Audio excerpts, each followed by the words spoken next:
Boaz is a major figure in the Book of Ruth in the Bible.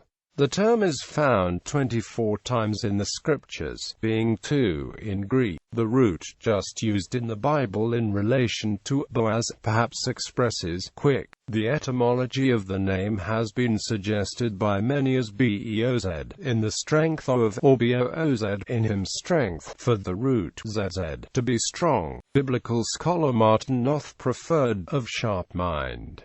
In the Bible, according to Josephus, he lived at the time of Eli, son of Rahab and Salmon. Boaz was a wealthy landowner of Bethlehem, and kinsman of Elimelech, Naomi's late husband. He noticed Ruth, the widowed Moabite daughter-in-law of Naomi, a relative of his, gleaning grain in his fields. He soon learns of the difficult circumstances her family is in and Ruth's loyalty to Naomi. In response, Boaz invites her to eat with him and his workers, as well as deliberately leaving grain for her to claim while keeping a protective eye on her. Ruth approaches Boaz and asks him to exercise his right of kinship and marry her. Boaz accepts, provided that another with a superior claim declines. Since the first son of Ruth and a kinsman of her late husband would be deemed the legal offspring of the decedent and heir to Elimelech, the other kinsman defers to Boaz.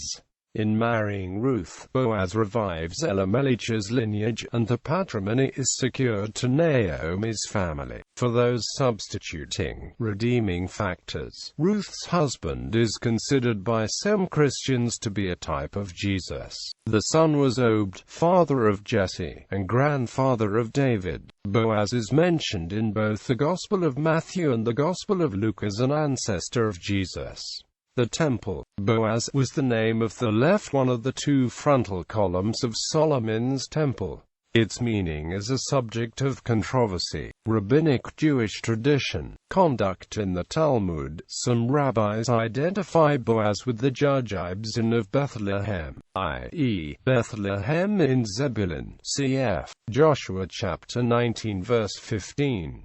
Let it be taken into consideration, however, that Boaz of Ruth was from Judah, whereas the two chieftains immediately ulterior tribes and were from Zebulun. A legend is given that he lost all his 60 children during his lifetime because he did not invite Manoah, Samson's father, to any of the marriage festivities at his house.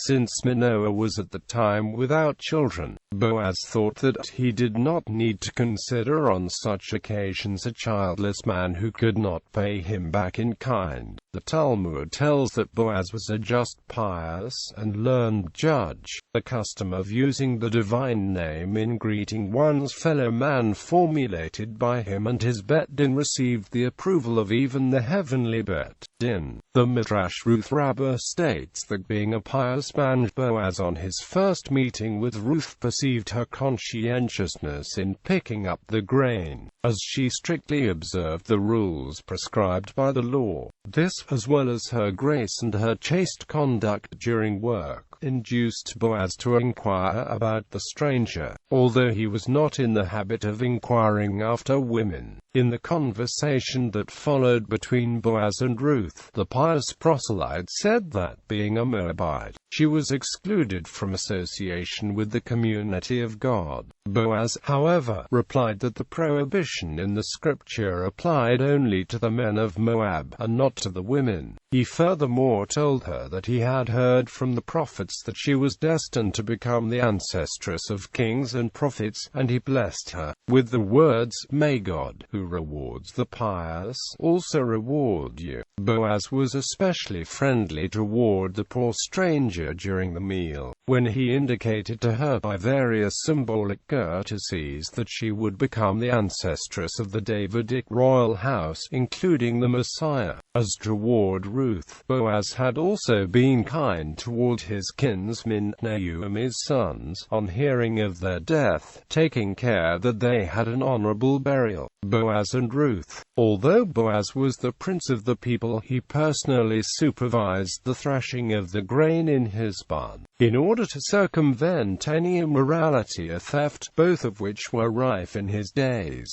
Glad in his heart that the famine was over in Israel, he sought rest after having thanked God and studied for a while in the Torah. Aroused out of his first sleep by Ruth, he was greatly frightened, as he thought that she was a devil, and he was convinced of the contrary only after touching the hair of her head, since devils were believed to be bull. When he perceived the pure and holy intentions of Ruth, he not only did not reprove her for her unusual behavior, but he blessed her, and gave her 6 measures of barley, indicating thereby that 6 pious men should spring from her, who would be gifted by God with 6 excellences. Boaz fulfilled the promises he had given to Ruth, and when his kinsman would not marry her because he did not know the halakha which decreed that Moabite women were not excluded from the Israelitic community, Boaz himself married her. Boaz was 80 and Ruth 40 years old, but the marriage did not remain childless, though Boaz died the day after his wedding. In Zionist history, in the early years of Zionist settlement, the term a Boaz, derived from the biblical character, was used to refer to a rich private farmer or landowner, such as the ones who flourished during the first Aliyah. The term was often used with a pejorative connotation by adherents of socialist Zionism, who were strongly opposed to the Boazim, and counterposed to them the collective kibbutz and cooperative moshav forms of agricultural settlement. This use of Boaz became obsolete in later stages of Zionist and Israeli history, and is hardly remembered today. In contemporary Israel, Boaz is commonly used as a male first name and carries no special political or social connotations.